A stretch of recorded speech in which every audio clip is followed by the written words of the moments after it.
Hi friends, welcome to I പ്ലസിൻ്റെ പുതിയൊരു വീഡിയോയിലേക്ക് എല്ലാവർക്കും സ്വാഗതം. ഇനി വരുന്ന LPSC UPSC എക്സാം പ്രിപ്പറേഷനിലാണ് നിങ്ങളെല്ലാവരും എനിക്കറിയാം. സോ അതിൻ്റെ പ്രിപ്പറേഷൻ കുറച്ചും കൂടി ബെറ്റർ ആക്കാനായിട്ടുള്ള നിങ്ങൾക്ക് യൂസ്ഫുൾ ആയുള്ള കുറച്ച് കാര്യങ്ങളുമായിട്ടാണ് ഞാൻ എത്തിയിട്ടുള്ളത്. റീസെൻ്റ്ലി കഴിഞ്ഞ് PSC ക്വസ്റ്റ്യൻ പേപ്പർ നോക്കിയാൽ നിങ്ങൾക്കറിയാം, നമ്മുടെ ക്വസ്റ്റ്യൻസ് ചോദിക്കുന്ന ഒരു രീതി ഒരുപാട് മാറ്റങ്ങൾ വന്നിട്ടുണ്ട് അല്ലേ. കുറച്ച് നാളുകളായിട്ട് ആ ഒരു മാറ്റങ്ങളിലൂടെയാണ് PSC പൊയ്ക്കൊണ്ടിരിക്കുന്നത്, പ്രത്യേകിച്ച് ബയോളജി ഏരിയയിൽ നിന്ന്. നമ്മൾ നോർമലി PSC ക്വസ്റ്റ്യൻ എന്ന് പറയുന്നത് ബയോളജി കുറച്ച് സിമ്പിളായിരുന്നു, പക്ഷേ എങ്കിൽ ഇപ്പോൾ ഒരുപാട് ടഫായിട്ടാണ് ബയോളജി ക്വസ്റ്റ്യൻ ചോദിക്കുന്നത്.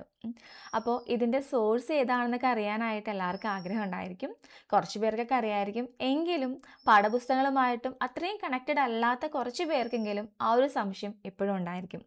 അപ്പോൾ നിങ്ങളുടെ സംശയങ്ങളെല്ലാം മാറ്റി ഇനി അങ്ങോട്ടുള്ള എക്സാം ഏറ്റവും നല്ല രീതിയിൽ പ്രിപ്പയർ ചെയ്യാൻ വേണ്ടിയിട്ടാണ് നമ്മളിന്ന് കുറച്ച് കാര്യങ്ങൾ നോക്കാൻ പോകുന്നത്. സോ നമുക്ക് LPSC UPSC ബയോളജിക്ക് ഏറ്റവും ഇമ്പോർട്ടൻ്റ് ആയിട്ടൊരു സ്ഥാനം തന്നെയുണ്ട് അല്ലേ. നല്ല രീതിയിൽ ക്വസ്റ്റ്യൻ ചോദിക്കുന്ന ഒരു ഭാഗമാണ്, ഒരു സബ്ജക്റ്റാണ്. അപ്പോൾ നമുക്ക് കുറച്ച് ക്വസ്റ്റ്യൻസും അതിൻ്റെ സോഴ്സും ഏതൊക്കെയാണെന്ന് നോക്കിയാലോ. നമ്മുടെ സിലബസിലുള്ള നമുക്ക് ചോദിക്കുന്ന കുറേ ഏരിയാസ് മിക്കവാറും കണ്ടിന്യൂസ് ആയിട്ട് PSC ചോദിക്കുന്ന കുറച്ച് ഭാഗങ്ങളാണ്, അതുമായി കണക്ട് ചെയ്യുന്ന ക്വസ്റ്റ്യൻസും ആണ് നമ്മൾ പിക്ക് ഔട്ട് ചെയ്തേക്കുന്നത് കേട്ടോ. അപ്പോൾ നമ്മുടെ ഫസ്റ്റ് ക്വസ്റ്റ്യൻ, ട്രിപ്പോണിമ പല്ലിടം മൂലമുണ്ടാകുന്ന രോഗങ്ങൾ ഏതൊക്കെയാണ്? പ്രധാനമായും ലൈംഗിക സമ്പർക്കത്തിലൂടെയാണ് പകരുന്നത്. അപ്പം നമുക്ക് തന്നിട്ടുള്ള രോഗം എന്ന് പറയുന്നത് ഏതായിരുന്നു?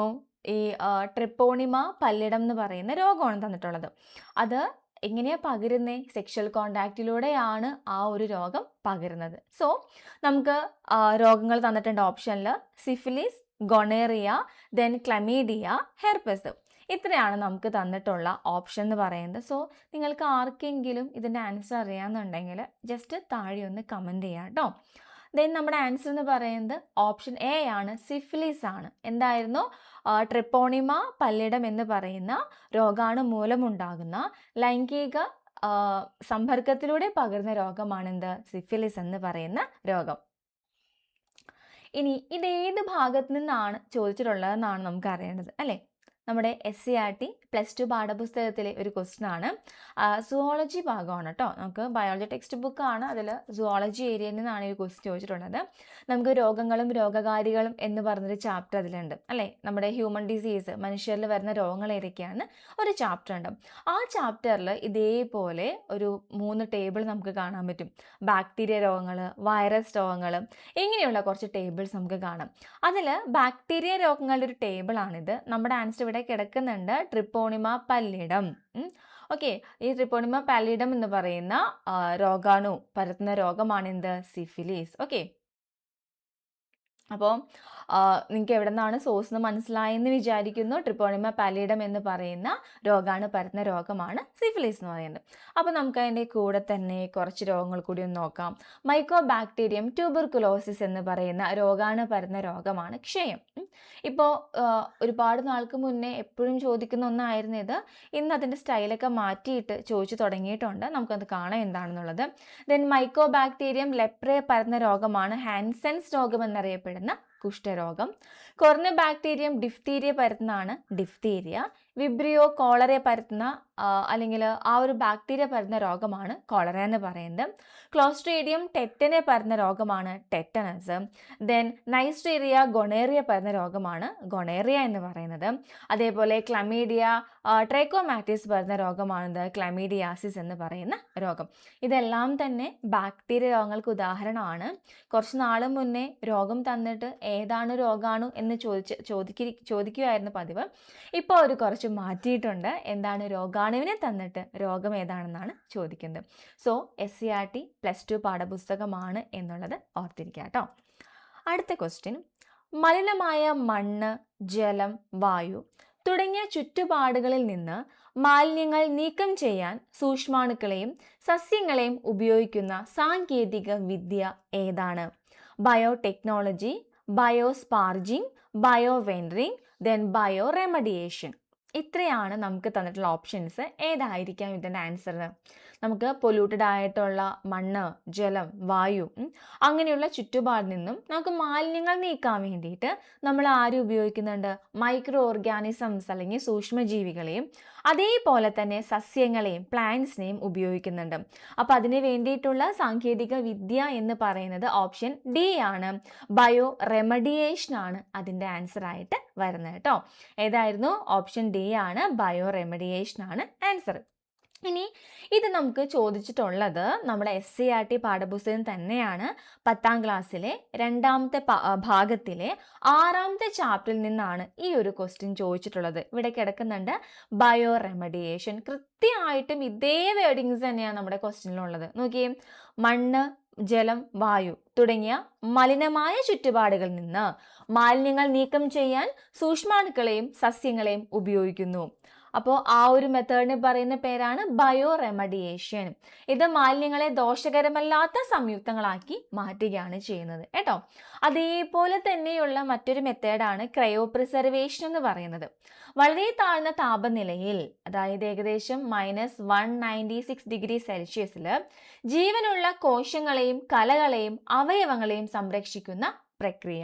അപ്പോൾ ഇത് മലിനമായ വസ്തുക്കളെ എന്താ പറയുക, ദോഷകരമല്ലാത്ത രീതിയിലാക്കി മാറ്റുന്നതിന് വേണ്ടിയിട്ടുള്ളതാണ് ബയോടെക്നോളജിയിലെ.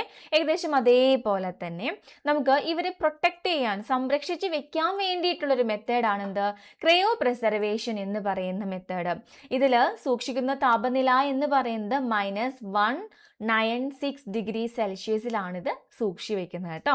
ഇനി എന്തൊക്കെ സൂക്ഷിച്ചു വെക്കാം? നമുക്ക് ജീവനുള്ള കോശങ്ങളെ വെക്കാം, കലകളെ വെക്കാം, അവയവങ്ങളെ വെക്കാം. ഇതിനെല്ലാം സംരക്ഷിക്കുന്ന പ്രക്രിയയാണ് ക്രയോ പ്രിസർവേഷൻ എന്ന് പറയുന്നത്. ഇത് വൈദ്യശാസ്ത്രം, കൃഷി, ഗവേഷണം തുടങ്ങിയ മേഖലകളിൽ ദീർഘകാല സംഭരണത്തിനായി ഇത് പ്രയോജനപ്പെടുന്നു. ഇപ്പം നമ്മുടെ കയ്യിൽ നല്ല കുറച്ച് വിത്തുകളാണെന്ന് വിചാരിക്കാം, അല്ലെങ്കിൽ ഏതെങ്കിലും പ്ലാന്റ്സിൻ്റെ കുറച്ച് ടിഷ്യൂസ് ആണെന്ന് വിചാരിക്കാം. നമുക്കതെല്ലാം എന്ത് ചെയ്യാം? ഇതേപോലെ ക്രയോ പ്രിസർവേഷൻ നമുക്ക് ചെയ്തെടുക്കാവുന്നതാണ്. ഇതുവരെയും ക്രയോ പ്രിസർവേഷൻ PSC ചോദിച്ചിട്ടില്ല, പക്ഷെ ഇനി അങ്ങോട്ട് നമുക്ക് ചോദിക്കാൻ ചാൻസ് ഉള്ള ഒരു ഭാഗം കൂടിയാണ് ക്രയോ പ്രിസർവേഷൻ എന്ന് പറയുന്ന ഈ ഒരു ഭാഗം. ദെൻ ഇതുമായിട്ട് കണക്ട് ചെയ്ത് വരുന്ന ആ ഒരു ഭാഗത്ത് തന്നെ വരുന്ന രണ്ട് കാര്യങ്ങൾ കൂടി നമുക്കൊന്ന് ഡിസ്കസ് ചെയ്യാം. വന്യമൃഗ ട്രാക്കിംഗ് സെൻസറുകൾ, വൈൽഡ് ലൈഫ് ട്രാക്കിംഗ് സെൻസേഴ്സ് ആണ്. എന്തിനു വേണ്ടിയിട്ടായിരിക്കും? വന്യമൃഗങ്ങളുടെ ചലനം, പെരുമാറ്റം, സ്ഥാനം എന്നിവ നിരീക്ഷിച്ച് സംരക്ഷണ തന്ത്രങ്ങൾ ആസൂത്രണം ചെയ്യാൻ വന്യജീവി ഗവേഷകരെയും സംരക്ഷകരെയും സഹായിക്കുന്ന ഒന്നാണ് എന്ത്? വൈൽഡ് ലൈഫ് ട്രാക്കിംഗ് സെൻസേഴ്സ് എന്ന് പറയുന്നത്. ചിലപ്പോൾ അങ്ങനെ പറഞ്ഞ് ചോദിക്കാം, എന്താണ് വൈൽഡ് ലൈഫ് ട്രാക്കിംഗ് സെൻസേഴ്സ് എന്ന് ചോദിക്കാം. അല്ലെങ്കിൽ ഇവരുടെ ചലനം, പെരുമാറ്റം, സ്ഥാനം എന്നിവയെക്കുറിച്ച് അറിയാൻ വേണ്ടിയിട്ട് സയൻറ്റിസ്റ്റ് ഒക്കെ അല്ലെങ്കിൽ ഗവേഷകർ യൂസ് ചെയ്യുന്ന സെൻസസ് ഏതാന്ന് പറഞ്ഞ് ചോദിക്കാം. ഓക്കെ, അപ്പോൾ വന്യമൃഗ ട്രാക്കിംഗ് സെൻസറുകളാണ് ആൻസർ ആയിട്ട് വരുന്നത്. അതേപോലെയുള്ള മറ്റൊരു ക്വസ്റ്റ്യൻ ആണ്, അല്ലെങ്കിൽ മറ്റൊരു ഭാഗമാണ് ഗ്ലോബൽ ബയോഡൈവേഴ്സിറ്റി ഡാറ്റ സെൻസേഴ്സ് എന്ന് പറയുന്നത്. ആഗോള ജൈവ വൈവിധ്യ ഡാറ്റ സെൻസറുകൾ ഉപഗ്രഹ റിമോട്ട് സെൻസിംഗ്, ശബ്ദ വിശകലനം, ക്യാമറ ട്രാപ്പുകൾ തുടങ്ങിയവ ഉപയോഗിച്ച് ജൈവ വൈവിധ്യത്തെക്കുറിച്ചുള്ള വിവരങ്ങൾ ശേഖരിക്കുന്ന സാങ്കേതിക വിദ്യയാണ് നമ്മുടെ ഗ്ലോബൽ ബയോഡൈവേഴ്സിറ്റി ഡാറ്റ സെൻസർ എന്ന് പറയുന്നത്. ഇതെല്ലാം തന്നെ ബയോഡൈവേഴ്സിറ്റി ബയോടെക്നോളജിയുമായിട്ട് ബന്ധപ്പെട്ട് നമ്മളിന്ന് ഏറ്റവും റീസെൻ്റ്ലി യൂസ് ചെയ്ത് വരുന്ന കുറച്ച് കാര്യങ്ങളാണ് കേട്ടോ. Bio remediation, cryo preservation, wild life tracking sensors and global biodiversity data sensors ഒക്കെയാണ് ഇതിൽ ഇൻക്ലൂഡ് ആയിട്ടുള്ളത്.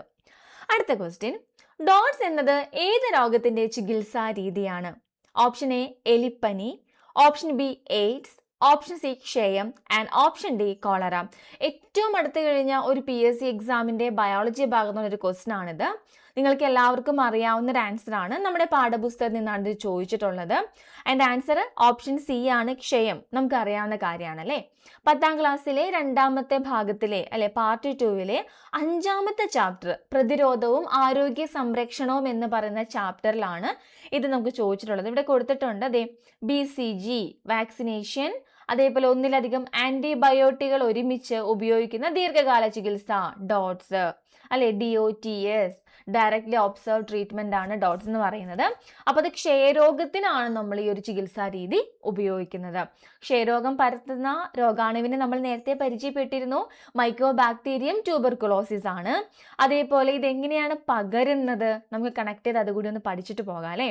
എന്താ, രോഗി ചുമയ്ക്കുകയോ തുമ്മുകയോ സംസാരിക്കുകയോ ചെയ്യുമ്പോൾ വായുവിലെത്തുന്ന രോഗാണുക്കൾ അടങ്ങിയ ചെറിയ കണികകൾ ശ്വസിക്കുന്നതിലൂടെയാണ് ഈ രോഗം പകരുന്നത്.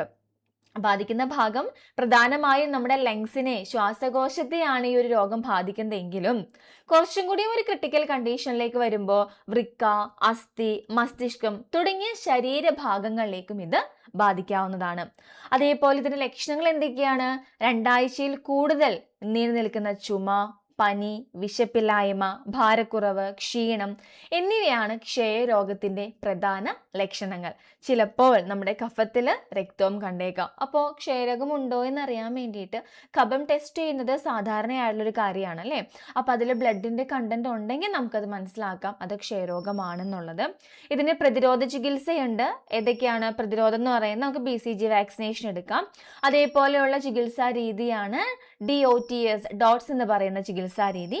ഒന്നിലധികം ആന്റിബയോട്ടിക്സ് ഒരുമിച്ച് ഒരു ലോങ് ടൈമിലേക്ക് നൽകുന്ന ചികിത്സാ രീതി കൂടിയാണ് കേട്ടോ ഇത്. ഇനി ഇതുമായിട്ട് കണക്ട് ചെയ്ത ഒരു ഡിസീസ് കൂടി നമ്മുടെ ടെക്സ്റ്റ് ബുക്കിലുണ്ട്. ലെപ്റ്റോസ്പൈറോസിസ് അല്ലെങ്കിൽ എലിപ്പനി. രോഗാണു ആരാണ്? ലെപ്റ്റോസ്പൈറയാണ്. പകർച്ചാരീതി പേര് പോലെ തന്നെ എലിമൂത്രം കലർന്ന ജലത്തിൽ നിന്നും മുറിവുകളിലൂടെയോ കണ്ണ്, മൂക്ക് എന്നിവിടങ്ങളിലെ ശ്ലേഷ്മ സ്ഥലങ്ങളിലൂടെയോ നമ്മുടെ ബോഡിയിലേക്ക് ഇത് എത്തിച്ചേരാം. ബാധിക്കുന്ന ഭാഗങ്ങൾ വൃക്ക, കരൾ, ശ്വാസകോശം എന്നീ ഭാഗങ്ങളെ ഇത് ബാധിക്കാം. ലക്ഷണങ്ങൾ എന്തൊക്കെയാണ്? പെട്ടെന്നുണ്ടാകുന്ന പനി, തലവേദന, പേശിവേദന, കണ്ണിന് ചുവപ്പ് നിറം, ഛർദിയൊക്കെയാണ് ഇതിന്റെ ലക്ഷണം. പ്രതിരോധ മരുന്നുകൾ ഉപയോഗിക്കുക, അതേപോലെ ആന്റിബയോട്ടിക്കുകൾ ഉപയോഗിച്ചുള്ള ചികിത്സാ രീതി എന്നിവയൊക്കെയാണ് ഇത് നമ്മൾ ഉപയോഗിച്ച് വരുന്നത്. നിങ്ങൾക്കറിയാം മഴക്കാലമൊക്കെ ആവുന്ന സമയമാണ്. അതുകൊണ്ട് തന്നെ മിക്കവാറും ഇതിന്റെ പ്രതിരോധ മരുന്നുകളുമായിട്ടൊക്കെ നമ്മുടെ വീടുകളിൽ ഹെൽത്തിൽ നിന്ന് ആൾക്കാരൊക്കെ വരാറുണ്ട് അല്ലേ. ഇപ്പം അങ്ങനെ ഒരുപാട് കാണാറില്ല. പണ്ടൊക്കെ ഒരുപാട് ഇങ്ങനെ ഈ ഒരു ടൈം ആകുമ്പോഴേക്കും നമ്മുടെ വീടുകളിലേക്ക് ഒരു വരുമായിരുന്നു. ഓക്കെ, അപ്പോൾ ക്വസ്റ്റ്യൻ വന്ന ഭാഗം ഏതാണെന്ന് മനസ്സിലായെന്ന് വിചാരിക്കുന്നു. നെക്സ്റ്റ്, രോഗങ്ങളെ പറ്റി പഠിക്കാൻ ലാബിൽ വളർത്തുന്ന ചെറുതും ത്രിമാന രൂപത്തിലുള്ള ടിഷ്യൂ മാതൃകകളാണ് മൈക്രോ ഓർഗൻ, ദെൻ സിറോയിഡ്സ്, ദെൻ വിത്തുകോശം, ഓർഗനോയിഡ്സ്. ഏതൊക്കെയാണ്? നമുക്ക് 4 ഓപ്ഷൻ തന്നിട്ടുണ്ട്. മൈക്രോ ഓർഗൻസ് എന്ന് പറയുന്നുണ്ട്, അതേപോലെ സ്പിറോയിഡ്സ് പറയുന്നുണ്ട്, ദെൻ വിത്തുകോശം, ഓർഗനോയിഡ്. എന്തിനു വേണ്ടിയിട്ടാ? രോഗങ്ങളെക്കുറിച്ച് പഠിക്കാൻ വേണ്ടിയിട്ട് നമ്മുടെ ലാബിൽ വളർത്തുന്ന ത്രിമാൻ രൂപത്തിലുള്ള 3D രൂപത്തിലുള്ള ടിഷ്യൂ മാതൃകയെ നമ്മൾ പറയുന്ന പേരാണ് ഓപ്ഷൻ ഡി ഓർഗനോയിഡ്. എന്തായിരുന്നു? ഓർഗനോയിഡ്സ് ആണ് അതിൻ്റെ ആൻസർ കേട്ടോ. ഇത് നമുക്ക് ചോദിച്ചിട്ടുള്ളത് നമുക്ക് 10ാം ക്ലാസ്സിൽ തന്നെ 2ാമത്തെ ഭാഗം പാർട്ട് 2-ലെ 6ാമത്തെ ചാപ്റ്ററാണ് ഇവിടെ കിടക്കുന്നുണ്ട് കേട്ടോ. നോക്കിയേ, ലാബിൽ വളർത്തുന്ന ചെറുതും ത്രിമാന രൂപത്തിലുള്ളതുമായ ടിഷ്യൂ മാതൃകകളാണ് ഓർഗനോയിഡുകൾ. എന്തിനു വേണ്ടിയിട്ടാണ് ഇവർ ഉപയോഗിക്കുന്നത്? അടുത്ത ലൈനിൽ പറയുന്നുണ്ട്. രോഗങ്ങളെ പറ്റി പഠിക്കാനും പുതിയ മരുന്നുകൾ പരീക്ഷിക്കാനും പുനരുൽപാദന ചികിത്സകൾ വികസിപ്പിക്കാനും എന്ത് സഹായിക്കുന്നുണ്ട്? ഓർഗനോയിഡുകൾ സഹായിക്കുന്നുണ്ട്. ഇനി ഈ ഓർഗനോയിഡിന്റെ കണക്ട് ചെയ്ത് നമുക്ക് പഠിക്കാനുള്ള മറ്റൊന്നാണ് 3D പ്രിന്റിംഗ് എന്ന് പറയുന്നത്. അതായത് നമുക്ക് നിലവിൽ ഈ നമ്മുടെ ഓർഗൻസ് ഒക്കെ ഡൊണേറ്റ് ചെയ്യുന്ന ആളുകൾ കുറവാണ്. അതേപോലെ തന്നെ ചില മാച്ച് ചെയ്യാത്ത കണ്ടീഷനൊക്കെ വരാം. അപ്പം അങ്ങനെയുള്ള കണ്ടീഷനിൽ നിലവിൽ ധാതാക്കളുടെ കുറവ്, അണുബാധ, പുതിയ അവയവം നിരസിക്കാനുള്ള ശാരീരിക പ്രവണത എന്നിവ അവയവമാറ്റ ശസ്ത്രക്രിയയിലെ വലിയ വെല്ലുവിളികളാണ്. ഇതിനെ മറികടക്കാൻ സഹായിക്കുന്ന ഒരു സാങ്കേതിക വിദ്യയാണ് അവയവങ്ങളുടെ 3D പ്രിന്റിംഗ് എന്ന് പറയുന്നത്. നമുക്കിത് എങ്ങനെയാ ചെയ്യാൻ നോക്കാം. MRI അല്ലെങ്കിൽ CT സ്കാനർ ഉപയോഗിച്ച് അവയവങ്ങളുടെ രൂപരേഖകൾ ശേഖരിക്കുന്നു. ഈ രൂപരേഖകളും ബയോ ഇങ്കുകളും, അതായത് നമുക്ക് ഈ എന്താ പറയുക രൂപരേഖ എന്നൊക്കെ പറയുമ്പോൾ ജീവനുള്ള കോശങ്ങൾ, മറ്റ് ജൈവവസ്തുക്കൾ, വളർച്ചാ ഘടകങ്ങൾ ഇതൊക്കെ ഉൾപ്പെടുന്നതാണ്. അതേപോലെ ബയോ ഇങ്ക് ഉപയോഗിക്കും. ഇത് 3D പ്രിന്ററിലേക്ക് നൽകും. ഇനി ബയോ ഇങ്കുകൾ ഉപയോഗിച്ച് 3D ബയോ പ്രിന്ററുകൾ അവയവ മാതൃക നിർമ്മിക്കുന്നു. അപ്പോൾ ഇതാണ് 3D പ്രിന്റിംഗ് എന്ന് പറയുന്നത്. നമുക്ക് ആർട്ടിഫിഷ്യൽ ഓർഗൻസ് നിർമ്മിക്കാൻ വേണ്ടിയിട്ടുള്ള ഏറ്റവും റീസെൻ്റ് ആയിട്ടുള്ള ഒരു ടെക്നോളജി കൂടിയാണ് 3D പ്രിന്റിംഗ് എന്ന് പറയുന്നത്. അപ്പോൾ ഇത് മറക്കരുത്. 10ാം ക്ലാസ്സിലെ പാർട്ട് 2-ലെ ചാപ്റ്റർ 6 ആണ് കേട്ടോ. നിങ്ങൾ ടെക്സ്റ്റ് ബുക്ക് വായിക്കുന്ന സമയത്ത് ഇതേപോലെ ഒരു പെൺകുട്ടി ഇങ്ങനെ മരഞ്ചാരി നിന്ന് ബുക്ക് വായിക്കുന്നത് ശ്രദ്ധിച്ചിട്ടുണ്ടാവും. നമ്മുടെ എല്ലാം ചെറുപ്പത്തിലെ നമ്മൾ പഠിക്കുന്ന പാഠപുസ്തകങ്ങളും ഇതേപോലത്തെ ഉണ്ട് അല്ലേ. അധിക വായനയ്ക്ക് അല്ലേ ഫോർ എക്സ്ട്രാ റീഡിംഗ് എന്ന് പറഞ്ഞിട്ടാണ് ഈ ഒരു ഭാഗം തന്നത്. ഏറ്റവും കൂടുതൽ നിങ്ങൾ ക്വസ്റ്റ്യൻ നോക്കിയിട്ടുണ്ടെങ്കിൽ ഇങ്ങനെ ഒരു ഭാഗത്തു നിന്നുള്ള ക്വസ്റ്റ്യൻസ് ആണ് PSC കൂടുതലായിട്ട് ഇടുന്നതെന്ന് എനിക്ക് തോന്നിയിട്ടുണ്ട്. അല്ലാത്ത ഭാഗത്ത് വരുന്നില്ല എന്നല്ല ഞാൻ പറയുന്നത്, എങ്കിലും നിങ്ങൾ പാഠപുസ്തകങ്ങൾ വായിക്കുന്ന സമയത്ത് ഈ ഒരു ഏരിയ ഒരിക്കലും വിട്ടുപോകരുത്. കുറേ നാൾക്ക് മുന്നായാലും PSC ചോദിക്കുന്ന പകുതിയിലധികം ക്വസ്റ്റ്യൻസും ഇതേപോലെ ഫോർ എക്സ്ട്രാ റീഡിംഗ് എന്ന് പറയുന്ന ഭാഗത്തു നിന്നാണ് വന്നിട്ടുള്ളത് കേട്ടോ. അപ്പോൾ ഇതൊന്ന് നോട്ട് ചെയ്ത് വെച്ചോളൂ, നിങ്ങൾക്കത് ഉപകാരപ്രദമായിരിക്കും. അടുത്ത ക്വസ്റ്റ്യൻ, താഴെ നൽകിയിരിക്കുന്ന പ്രസ്താവനകൾ ശ്രദ്ധാപൂർവം വായിച്ച് ശരിയായ ഉത്തരം തിരഞ്ഞെടുക്കുക. നമുക്ക് ഒരു 4 സ്റ്റേറ്റ്മെന്റ്സ് ഇവിടെ തന്നിട്ടുണ്ട്. ഒന്നാമത്തെ സ്റ്റേറ്റ്മെന്റ്, കട്ടികൂടിയ ഭിത്തിയും ഉയർന്ന മർദ്ദത്തിൽ ഹൃദയത്തിൽ നിന്നും രക്തം വഹിക്കുന്ന രക്തക്കുഴലുകളാണ് ധമനികൾ. അടുത്തത്, ഒറ്റനിര കോശങ്ങൾ മാത്രമുള്ളതും ഭിത്തിയുള്ളതും കുറഞ്ഞ മർദ്ദത്തിലും കുറഞ്ഞ വേഗത്തിലും രക്തം ഒഴുകുന്നതുമായ രക്തക്കുഴലുകളാണ് സിരകൾ. കട്ടി കുറഞ്ഞ ഭിത്തിയുള്ളതും വാൽവുകൾ കാണപ്പെടുന്നതും ഹൃദയത്തിലേക്ക് രക്തം വഹിക്കുന്നതുമായ കുഴലുകളാണ് ലോമികകൾ. ദെൻ ലാസ്റ്റ് സ്റ്റേറ്റ്മെന്റ്, അവയവങ്ങളിൽ നിന്ന് അവയവങ്ങളിലേക്ക് രക്തത്തെ വഹിക്കുന്ന രക്തക്കുഴലുകളാണ് പോർട്ടൽ സിരകൾ. നമ്മുടെ ഓപ്ഷൻസ്, ഓപ്ഷൻ എയും ബിയും ശരിയാണ്. ഓപ്ഷൻ ബിയും സിയും ശരിയാണ്. ഓപ്ഷൻ സിയും ഡിയും ശരിയാണ്. ദെൻ ഓപ്ഷൻ ഡി, എയും ഡിയും ശരിയാണ്. നമ്മുടെ ആൻസർ എന്ന് പറയുന്നത് ഓപ്ഷൻ ഡി ആണ്. എയും ഡിയുമാണ് കറക്റ്റ് ആയിട്ടുള്ളത്. നമുക്ക് ഇതെന്താണെന്ന് നോക്കാം. ഇത് നമ്മുടെ 9th സ്റ്റാൻഡേർഡ് 9 ഒന്നാമത്തെ ഭാഗത്തെ പാർട്ട് 1 എന്നാണ്. പാർട്ട് 1 രണ്ടാമത്തെ ചാപ്റ്റർ, ദഹനവും പോഷക സംവഹനവും, ഈ ചാപ്റ്ററിൽ നിന്നാണ് നമുക്ക് ഈ ഒരു ക്വസ്റ്റ്യൻ ചോദിച്ചിട്ടുള്ളത് കേട്ടോ. നോക്കിയേ, ധമനി, കട്ടി കൂടിയ ഇലാസ്തികതയുള്ള ഭിത്തി, രക്തം ഉയർന്ന മർദ്ദത്തിലും വേഗത്തിലും ഒഴുകുന്നു, ഹൃദയത്തിൽ നിന്നും രക്തം വഹിക്കുന്നു. നോക്കിയേ, ഹൃദയം എന്ന് പറയുന്നത് നമ്മുടെ ശരീരത്തിലെ പമ്പാണ്. പമ്പിൽ നിന്നും ബ്ലഡ് പോകുമ്പോൾ ഫോഴ്സ് കൂടിയ ബ്ലഡ് ആയിരിക്കും അല്ലെ, അതാണ് ഇവിടെ പറയുന്നത്. ഉയർന്ന മർദ്ദത്തിലും വേഗത്തിലും ആയിരിക്കും പോകുന്നത്. അപ്പൊ മർദ്ദം കൂടുതലുള്ളത് കൊണ്ട് തന്നെ അതിനെ താങ്ങാവുന്നതിനും പറ്റുന്ന കട്ടി കൂടിയിട്ടുള്ള, അതിന് കുറച്ചും കൂടി ഇലാസ്റ്റിക് നേച്ചറുള്ള ഭിത്തികളായിരിക്കും ഇതിന് ഉള്ളത്.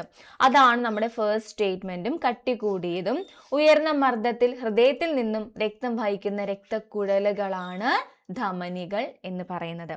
അടുത്ത നോക്കിയേ, ലോമിക, നമ്മുടെ ധമനിയെയും സിരയും തമ്മിൽ കണക്ട് ചെയ്യുന്ന, നോക്കാം, ഒറ്റ നിര കോശങ്ങൾ മാത്രമുള്ള ഭിത്തി. ഭിത്തിയിൽ അതിസൂക്ഷ്മ സുഷിരങ്ങളുണ്ട്. കാരണം ഇവിടെയൊക്കെ കുറേ സെല്ലുണ്ടാകും. ആ സെൽസിലേക്ക് നമ്മുടെ ടിഷ്യൂ ഫ്ലൂയിഡ് നിർമ്മിച്ച് പോകുന്നുണ്ട്. നമുക്ക് ഡീറ്റെയിൽ ആയിട്ട് പഠിക്കാം കേട്ടോ. അപ്പൊ അതിന് വേണ്ടിയിട്ട് സുഷിരങ്ങളുണ്ട്. രക്തം കുറഞ്ഞ മർദ്ദത്തിലും വേഗത്തിലും ഒഴുകും. നമ്മുടെ രണ്ടാമത്തെ സ്റ്റേറ്റ്മെന്റ് അതായിരുന്നു അല്ലെ. ഒറ്റ നിര കോശങ്ങൾ മാത്രമുള്ള ഭിത്തിയുള്ളതും കുറഞ്ഞ മർദ്ദത്തിലും കുറഞ്ഞ വേഗത്തിലും രക്തം ഒഴുകുന്നതുമായ രക്തക്കുഴലുകളാണ്. ഇവിടെ സിര എന്നാണ് തന്നിട്ടുള്ളത്. നമ്മുടെ ആൻസർ എന്തായിരുന്നു? ഇവിടെ വരുമ്പോൾ ലോമിക ആയിട്ട് മാറും. അതുകൊണ്ടാണ് ബി തെറ്റായിട്ട് മാറിയത്. അടുത്ത് നോക്കിയേ, കട്ടി കുറഞ്ഞ ഭിത്തിയുള്ളതും വാൽവുകൾ കാണപ്പെടുന്നതും ഹൃദയത്തിലേക്ക് രക്തം വഹിക്കുന്നതുമായ കുഴലുകളാണ് ലോമിക. തെറ്റാണ്, ലോമികയല്ല. എന്താണ്? സിരകളാണ്. നോക്കിയേ, കട്ടി കുറഞ്ഞ ഭിത്തി, രക്തം കുറഞ്ഞ മർദ്ദത്തിലും വേഗത്തിലും ഒഴുകുന്നു. ഇവർ രണ്ടുപേരുടെയും കാര്യത്തിൽ അങ്ങനെയാണ് കേട്ടോ. മർദ്ദം കുറവും വേഗത കുറവായിരിക്കും. ദെൻ വാൽവുകൾ കാണപ്പെടുന്നുണ്ട്, ഹൃദയത്തിലേക്ക് രക്തം വഹിക്കുന്നവയാണ്. സോ നമുക്ക് ഈ ഒരു ഓപ്ഷനും തെറ്റായിട്ടാണ് തന്നിട്ടുള്ളത്. ആൻഡ് ലാസ്റ്റ് ഓപ്ഷൻ നമുക്ക് സ്റ്റേറ്റ്മെന്റ് എന്ന് പറയുന്നത്, അവയവങ്ങളിൽ നിന്ന് അവയവങ്ങളിലേക്ക് രക്തം വഹിക്കുന്ന രക്തക്കുഴലുകളാണ് പോർട്ടൽ സിരകൾ. നമുക്ക് ആ ഒരു ചാപ്റ്ററുമായിട്ട് കണക്ട് ചെയ്ത് വന്നതാണ് പോർട്ടൽ സിര. നോക്കി, ചില സിരകൾ ഹൃദയത്തിലേക്ക് നേരിട്ട് രക്തം എത്തിക്കുന്നതിന് പകരം, സാധാരണ നമ്മുടെ വെയിൻസ് അല്ലെങ്കിൽ സിരകൾ എന്ന് പറയുന്നത് ഓർഗൻസ് ടു ഹാർട്ട് ഡയറക്റ്റ് ആയിട്ട് ബ്ലഡ് കൊണ്ടുപോകുന്നതാണ്. പക്ഷെ ഇവിടെ നേരെ മറിച്ചായിട്ട് അവയവങ്ങളിൽ നിന്ന് അവയവങ്ങളിലേക്ക് രക്തത്തെ വഹിക്കുന്നതാണ് എന്ത്? പോർട്ടൽ സിരകൾ എന്ന് പറയുന്നത്. ഇത്തരം സിരകളാണ് പോർട്ടൽ സിരകൾ. അതിന് എക്സാമ്പിൾ ആയിട്ട് പറയുന്നത്, ചെറുകുടലിൽ നിന്ന് രക്തത്തിലേക്ക് ആഗിരണം ചെയ്യപ്പെടുന്ന പോഷക ഘടകങ്ങളെ കരളിലേക്ക് എത്തിക്കുന്ന ഹെപ്പാറ്റിക് പോർട്ടൽ സിര. അപ്പൊ ചെറുകുടലിൽ നിന്ന് രക്തത്തിലേക്ക് ആഗിരണം ചെയ്യപ്പെടുന്ന പോഷക ഘടകങ്ങളെ എങ്ങോട്ട് കൊണ്ടുപോകുന്നേ? കരളിലേക്കാണ് എത്തിക്കുന്നത്. സോ ഹെപ്പാറ്റിക് പോർട്ടൽ സിര എന്നാണ് ഇതിനെ പറയുന്നത്. അത് പോർട്ടൽ സിരയ്ക്കൊരു ഉദാഹരണമാണ്. അതാണ് നമ്മുടെ ലാസ്റ്റ് സ്റ്റേറ്റ്മെന്റ് തന്നിട്ടുള്ളത്. സോ ആ ഒരു സ്റ്റേറ്റ്മെന്റ് കറക്റ്റ് ആണ്. നമ്മുടെ ആൻസർ ഓപ്ഷൻ ഡി, എയും ഡിയും ശരിയാണെന്നുള്ളതാണ് കറക്റ്റ് ആയിട്ടുള്ള ആൻസർ. then അടുത്ത ക്വസ്റ്റ്യൻ, കണ്ടൽ കാടുകൾക്കിടയിൽ എന്റെ ജീവിതം ആരുടെ ആത്മകഥയാണ്? Option A Murukesan TP., option B Kallel Pokkudan, option C doctor C Radhakrishnan, option D Anandan Paithalan. അതിന്റെ ആൻസർ അറിയാം, കണ്ടൽക്കാടിന് കേൾക്കുമ്പോൾ തന്നെ മനസ്സിലേക്ക് വരുന്നൊരു പേരെന്താണ്? കല്ലേൽ പൂക്കുടൻ ആണ്. സോ അദ്ദേഹത്തിന്റെ ആണ് ഈ കണ്ടൽ കാടുകൾക്കിടയിൽ എന്റെ ജീവിതം എന്നുള്ളത്. നമുക്കിത് ചോദിച്ചിട്ടുള്ളത് 9ാം ക്ലാസ്സിൽ തന്നെയാണ്, പാർട്ട് 1 ചാപ്റ്റർ 1 ജീവൽ പ്രക്രിയകളിലേക്ക് എന്ന് പറഞ്ഞ ചാപ്റ്റർ ആണ്. ഓക്കെ, കല്ലേൽ പൂക്കുടൻ 1937 to 2015 ആണ് അദ്ദേഹത്തിന്റെ ആ ഒരു എന്താ പറയാ ടൈം പീരീഡ് എന്ന് പറയുന്നത്. കണ്ടൽക്കാടുകളുടെ സംരക്ഷണത്തിലൂടെ അവയുടെ പാരിസ്ഥിതിക പ്രാധാന്യം ബോധ്യപ്പെടുത്തിയ പരിസ്ഥിതി പ്രവർത്തകനാണ് കല്ലേൽ പൂക്കുടൻ എന്ന് പറയുന്നത്. ഇവിടെ പറഞ്ഞിട്ടുണ്ട്, അദ്ദേഹത്തിന്റെ ആത്മകഥ കണ്ടൽ കാടുകൾക്കിടയിൽ എന്റെ ജീവിതം എന്നുള്ളതാണ് അദ്ദേഹത്തിന്റെ ആത്മകഥ കേട്ടോ. അപ്പോൾ അദ്ദേഹത്തിന്റെ പേര് ഓർത്ത് വെക്കുക. അതേപോലെ തന്നെ നമുക്ക് കുറച്ച് ഇതേപോലെ കുറെ, ഞാൻ പറഞ്ഞില്ല നേരത്തെ, നോക്കി ഫിഗർ കണ്ടോ നിങ്ങൾ, അധിക വായനയ്ക്ക് ഫോർ എക്സ്ട്രാ റീഡിങ്, ആ ഭാഗത്തു നിന്നാണ് ഈ ഒരു ക്വസ്റ്റ്യൻ ചോദിച്ചിട്ടുള്ളത് കേട്ടോ. നെക്സ്റ്റ്, മനുഷ്യ ശരീരത്തിൽ ഏത് ഹോർമോണിന്റെ ഏറ്റക്കുറച്ചിലുകളാണ് ദൈനംദിന ഉറക്കത്തെയും ഉണരലിനെയും സ്വാധീനിക്കുന്നത്? Option A cortisol, option B parathormone, option C melatonin, option D epinephrine. Answer option C ആണ്, മെലാട്ടോണിൻ ആണ്. നമുക്കിത് സ്റ്റാൻഡേർഡ് 10ലെ പാർട്ട് 2 ചാപ്റ്റർ 4 ജീവികളിലെ സംവേദനം എന്ന് പറഞ്ഞ ചാപ്റ്റർ ആണ്. നമുക്കിതിൽ പറഞ്ഞിട്ടുണ്ട്, പീനിയൽ ഗ്രന്ഥി, മസ്തിഷ്കത്തില് തലാമസിന് സമീപം സ്ഥിതി ചെയ്യുന്ന പീനിയൽ ഗ്രന്ഥി, ആ പീനിയൽ ഗ്രന്ഥി ഉൽപ്പാദിപ്പിക്കുന്ന ഹോർമോൺ ആണ് എന്ത്? മെലാട്ടോണിൻ. ഈ മെലാട്ടോണിൻ ഹോർമോണിന്റെ ഏറ്റക്കുറിച്ചിലാണ് ദൈനംദിന ഉറക്കത്തെയും അതേപോലെ ഉണരലിനെയും സ്വാധീനിക്കുന്നത്. കറക്റ്റ് അതേ വേർഡിങ് തന്നെ തന്നിട്ടുള്ളത്. അപ്പോൾ സ്റ്റാൻഡേർഡ് 10 ആണ്, പാർട്ട് 2 ചാപ്റ്റർ 4. അപ്പോൾ ഇത്രയും ക്വസ്റ്റ്യൻസ് ആണ് നമ്മൾ ഇന്ന് ഡിസ്കസ് ചെയ്യുന്നത്. ഒരുപാട് ക്വസ്റ്റ്യൻസ് ഉണ്ട് ഇതേപോലെ. ഓരോന്നിൻ്റെയും മെയിൻ സോഴ്സ് എന്ന് പറയുന്നത് SCERT, NCERT പാഠപുസ്തകങ്ങൾ തന്നെയാണ്. സോ കൃത്യമായിട്ട് വായിക്കുന്ന സമയത്ത് ഈ എക്സ്ട്രാ റീഡിംഗ് എന്ന് പറയുന്ന ഭാഗം മാറരുത്. അതിന് കുറച്ചുകൂടി ഇമ്പോർട്ടൻസ് കൊടുക്കാം, നല്ല രീതിയിൽ പഠിച്ചുകൊണ്ട് പോകാം. അതേപോലെ ഇനിയും നമുക്ക് ഇതേപോലെ കുറേ ക്വസ്റ്റ്യൻസും അതിൻ്റെ സോഴ്സൊക്കെ നമുക്ക് ഡിസ്കസ് ചെയ്യാം. സിലബസ് എന്തായാലും പ്രിൻ്റ് ഔട്ട് എടുക്കുക, പഠിക്കുന്ന ഭാഗങ്ങൾ മാർക്ക് ചെയ്ത് വെച്ച് വേണം പഠിക്കാനായിട്ട്. അപ്പോൾ അടുത്ത LPSC UPSC പ്രിപ്പറേഷൻ നിങ്ങൾ ഇതുവരെയും സ്റ്റാർട്ട് ചെയ്തിട്ടില്ലെന്നുണ്ടെങ്കിൽ തുടങ്ങാൻ പറ്റിയ സമയം തന്നെയാണ്. നമുക്ക് I+ൽ നമ്മുടെ ക്ലാസ്സുകളൊക്കെ സ്റ്റാർട്ട് ചെയ്തിട്ടുണ്ട്. നിങ്ങളെല്ലാവരും ഉദ്ദേശിക്കുന്ന പോലെ തന്നെയുള്ള കോഴ്സാണ് നമ്മൾ പ്രൊവൈഡ് ചെയ്യുന്നത്. സിലബസ് കംപ്ലീറ്റ് കവർ ചെയ്യുന്നുണ്ട്. അതേപോലെ നമുക്ക് വീക്ക്ലി എക്സാംസ് കണ്ടക്ട് ചെയ്യുന്നുണ്ട്, ലൈവ് ക്ലാസ്സസ് ഉണ്ട്. നിങ്ങൾക്ക് ഏറ്റവും എക്സ്പീരിയൻസ്ഡ് ആയിട്ടുള്ള ഫാക്കൽറ്റീസ് തന്നെയാണ് ക്ലാസ്സുകൾ ലീഡ് ചെയ്യുന്നത്. നിങ്ങൾക്കൊരു മെൻറ്റർഷിപ്പ് കൂടി ഉണ്ടായിരിക്കും. അപ്പോൾ ഇങ്ങനെയുള്ള ഒരുപാട് ഫീച്ചേഴ്സ് ആണ് നമ്മുടെ കോഴ്സിനുള്ളത്. നമുക്ക് ഇതേപോലെ PYQ ഡിസ്കഷൻ, അതിൻ്റെ സോഴ്സസ് എന്താണ്, അങ്ങനെയുള്ള ഒരുപാട് നിങ്ങൾ എന്തൊക്കെയാണോ ഉദ്ദേശിക്കുന്നത് അതെല്ലാം നമുക്ക് പ്രൊവൈഡ് ചെയ്യുന്നുണ്ട്. അപ്പോൾ കോഴ്സിൻ്റെ ഡീറ്റെയിൽസും അതേപോലെ ബാക്കിയുള്ള കാര്യങ്ങൾ അറിയാൻ വേണ്ടിയിട്ട് നിങ്ങൾ 8606445522 എന്ന് പറഞ്ഞ നമ്പറിലേക്ക് കോൺടാക്ട് ചെയ്യാം. അപ്പോൾ ഇനിയും ഇതേപോലെ നിങ്ങൾക്ക് യൂസ്ഫുൾ ആയിട്ടുള്ള ഒരുപാട് കാര്യങ്ങളുമായിട്ട് നമുക്ക് അടുത്ത വീഡിയോയിൽ കാണാം. താങ്ക്